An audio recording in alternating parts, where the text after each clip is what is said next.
Jadi gimana bang? Ya siap. Oke bang, gimana bang? Oke bang. Hasilnya? Bang, action bang. Ya kami telah mengadukan gitu Ya. aja ke Badan Kehormatan gitu. Bang. Ya.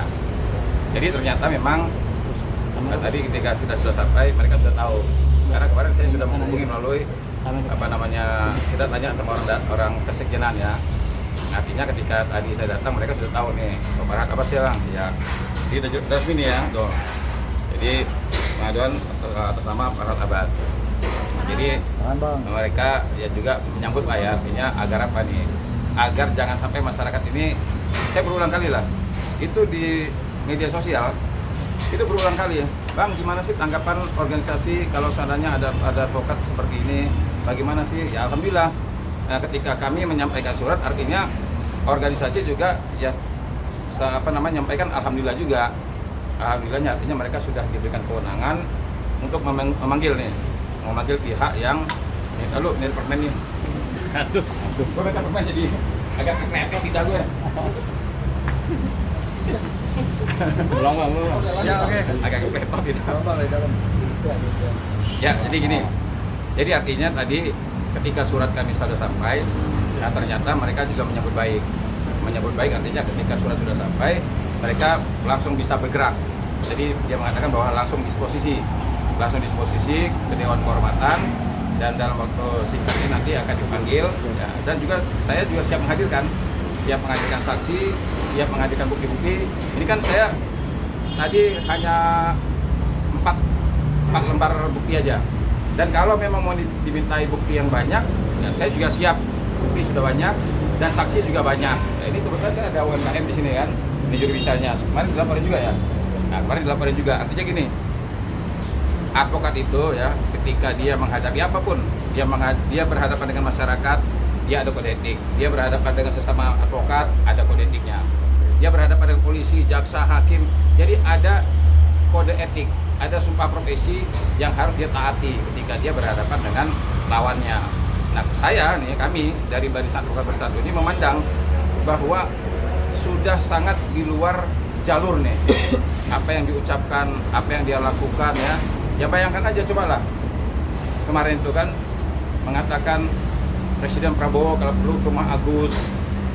Nah, jadi kalimat-kalimat seperti ini yang menurut kami ini kok jadi saya sendiri ya, saya jujur nih, saya sendiri sebagai advokat itu kadang-kadang mendengar kalimat-kalimat yang keluar tuh rasanya saya mendengar tuh malu juga gitu. Ini bagaimana saya bilang seorang advokat ya, officium nobile, jadi profesi yang mulia, profesi yang dihormati, tapi kalimat-kalimat yang muncul, tindakan-tindakan yang muncul ini justru membuat masyarakat bertanya, apa benar seorang advokat itu dibenarkan seperti ini? Saya semenjak jadi mahasiswa ikut pendidikan pengacara, ikut ujian pengacara, sampai berpraktek pengacara, saya tegaskan kepada masyarakat, tidak dibenarkan seorang advokat melakukan tindakan-tindakan seperti itu. Oke ya. Bang, tadi di Pradi sendiri responnya gimana bang? Boleh dijelasin sedikit mungkin selain menerima? Responnya sangat luar biasa senang. Nah, ketika kita sudah tadi sebelum saya sampai aja dia sudah tahu kan, dia sudah tahu langsung dibacakan tadi buat Farhad ya bang, iya. Jadi mereka juga menyambut baik artinya gini, jangan sampai organisasi Pradi ini kan ketua umumnya Bang Oto Hasibuan ya, bagaimana dia memberikan kita tontonan ketika dia menjadi pengacara yang dituduh melakukan pembunuhan, yang hampir seluruh Indonesia pada saat itu menuduh kliennya sebagai pembunuh. Tapi bagaimana dia menunjukkan ya kualitas dia saat dia menjalankan tugas dan fungsinya sebagai advokat. Nah, cantiknya, ibaratnya cantik banget dia menjalankan tugas dan fungsinya. Akhirnya semua orang menganggap bahwa oh ya ternyata benar ya. Jadi kliennya bukanlah orang yang seperti dituduhkan. Nah inilah. Jadi advokat itu kalau misalnya berpegang teguh pada kode etik dan sumpah profesi, ibarat kita ngelihat orang main bola, ya, main bola itu pinter banget dia. Jadi cantik kita melihatnya. Nah, tapi kalau seandainya kita melihat advokat yang ngomongnya asal keluar, melakukan tindakan-tindakan asal aja, lapor sana, lapor sini, ya akibatnya seperti ini, ya. Udah banyak nih. Bukan cuma 1-2 advokat, ya, udah banyak nih advokat ini. Ya, jadi saya berharap juga ya ini juga ada satu lagi nih advokat sebenarnya yang perlu kita bidik juga gitu kan, cuma kita belum belum memutuskan Nah, langkahnya kira-kira mau kita lakukan seperti ini atau bukan. Nah, cuma kan gini, perbedaan antara Farhad ya dengan advokat lainnya ini ada perbedaan. Kalau Farhad kan sudah bisa dibilang kan dia ini public figure juga. Artinya banyak orang ketika dia muncul di media kan banyak mata tertuju pada dia. Nah, ini yang harus kita jaga. Jangan sampai advokat yang sudah cukup terkenal, nah justru tidak memberikan contoh yang baik. Penugasan aja Bang, jadi hari ini hanya Farhad Abbas Bang ya? Ya, hari ini spesial. Resmi ya? Ya, spesial untuk Farhad Abbas. Ya, ini spesial untuk mantan teman saya ini. Jadi hari ini saya sempat-sempatkan sama tim ini agar bisa ya teman kita ini, mantan teman kita ini bisa dipanggil. Ya kalau seandainya memang ternyata terdapat nanti ketika disidangkan ya cukup beralasan untuk diambil tindakan, ya kita serahkan kepada Dewan Kehormatan ya. Tapi cuma sekali lagi saya mendorong Dewan Kehormatan mengambil tindakan tegas ya. Kalau kira-kira memang ini bisa mencemarkan nama baik profesi, udah jangan ragu-ragu, pecat aja, jangan ragu-ragu, karena masih banyak calon-calon advokat yang mau jadi advokat. Jadi jangan pertahankan advokat yang kira-kira bisa merusak kehormatan profesi. Bang, Berapa lama, Bang, Farhad prosesnya, sendiri ini nggak sih Bang, perannya di dalam Pradi selama ini seperti apa sih mungkin Bang? Saya jangankan, kalau saya jujur ya, selama saya kenal sama dia juga, saya kalau dibilang ibaratnya apa dia peran dia di organisasi Pradi juga saya nggak ngelihat peran dia apa. Jangankan peran dia di Pradi ya, peran dia di dalam penegakan hukum aja saya nggak pernah lihat tuh. Saya jujur, saya bukan karena benci sama dia, bukan ya, tapi secara objektif, Hotman Paris ya, biarpun dia dasa-dasa, tapi saya melihat dia ada 911, ada perkara-perkara yang dia viralkan, termasuk perkara Cina kemarin dia viralkan. Artinya dalam penegakan hukum, Hotman Paris ada kontribusinya terhadap penegakan hukum dengan cara-caranya tersendiri.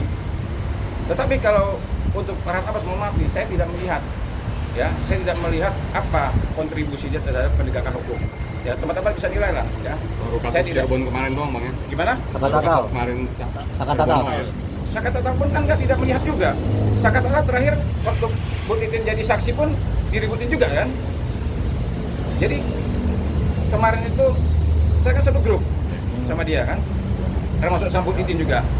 Kan sempat juga sebelum putusan ada perselisihan, ada kegaduhan, ya sesama tim. Begitu sudah selesai, ternyata si Bu Titin jadi saksi dalam perkara yang lain kan ribut juga seperti juga.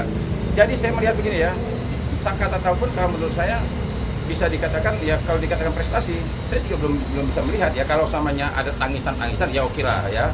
Saya melihat emang pada saat dia di di persidangan dia membela, ya kelihatannya ada tangisan yang cukup ya, artinya menarik perhatian nih. Artinya dia sebagai seorang advokat ya cukup bagus lah ya. Tapi prestasi dia apakah ini menjadi suatu prestasi dia dalam hukum, ya kita lihat nanti aja ya. Bang, dari katanya ada satu pengacara lagi yang mau dilakukan Pradi, kira-kira siapa Bang? Ya tapi pengacaranya ini nggak masuk dalam hitungan. Jadi Belum ya? Gini. Kalau kita bicara masalah advokat ini banyak melanggar kode etik, banyak. Nah cuma kan ada advokat yang ibaratnya yang tidak menjadi perhatian publik. Ya, ada perhatian publik nih. Jadi yang cukup menjadi perhatian publik ini apa? Kalau seandainya advokat itu sudah banyak menjadi perhatian masyarakat, nah ini yang harus kita jaga kan. Sama juga public figure lah. Ya, ketika dia muncul di media sosial, maka dia harus menjaga tuh ucapan, tindakan, sikap dan perilakunya harus dijaga.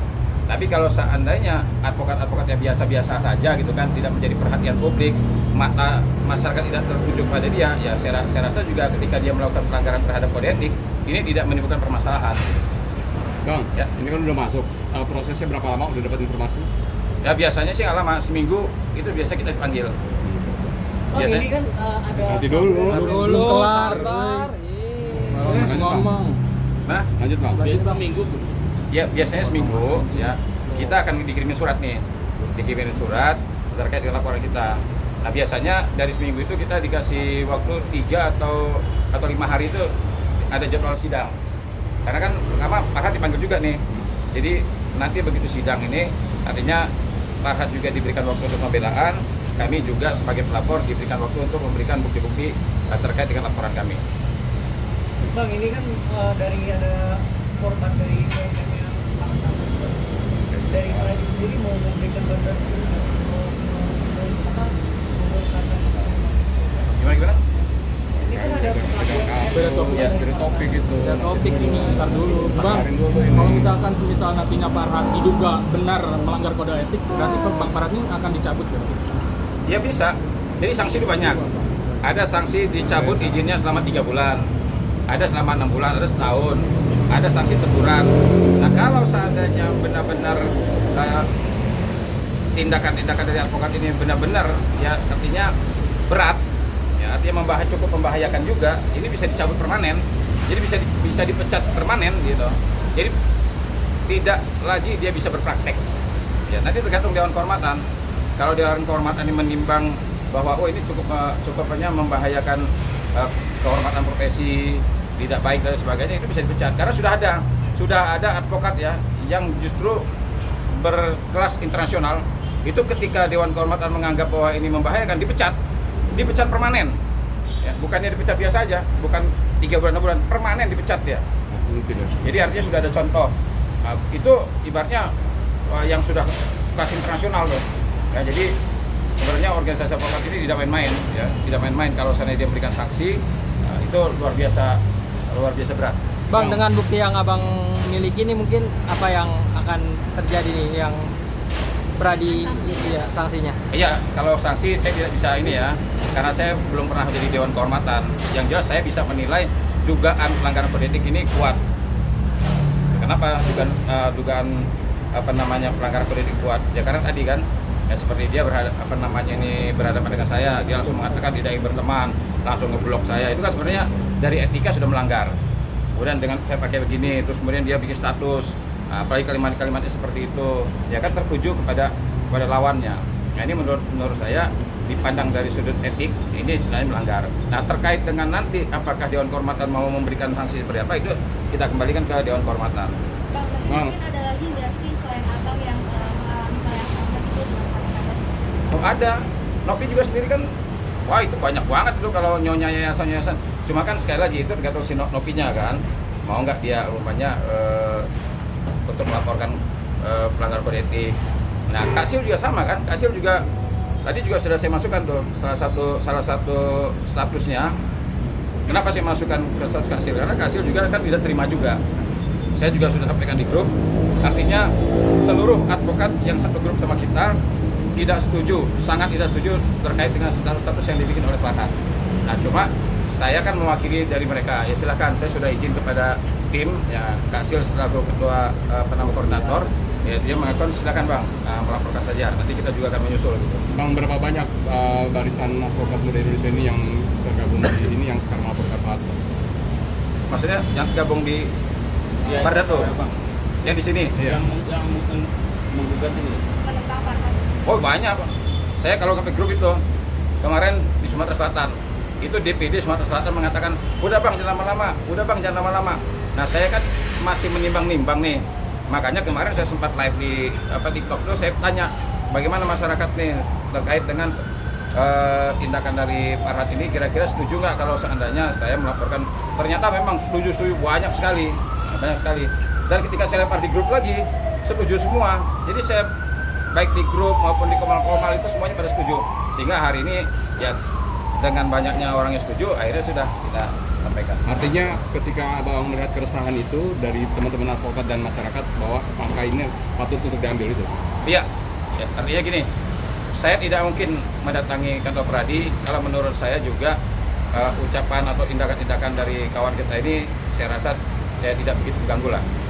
Ketika kita sudah menyampaikan surat, berarti artinya apa? Sudah benar-benar di ujung banget itu. Artinya sudah benar-benar melampaui batas lah. Sudah offset gitu kira-kira gitu. Ya. Oke Bang. Oke. Sabar.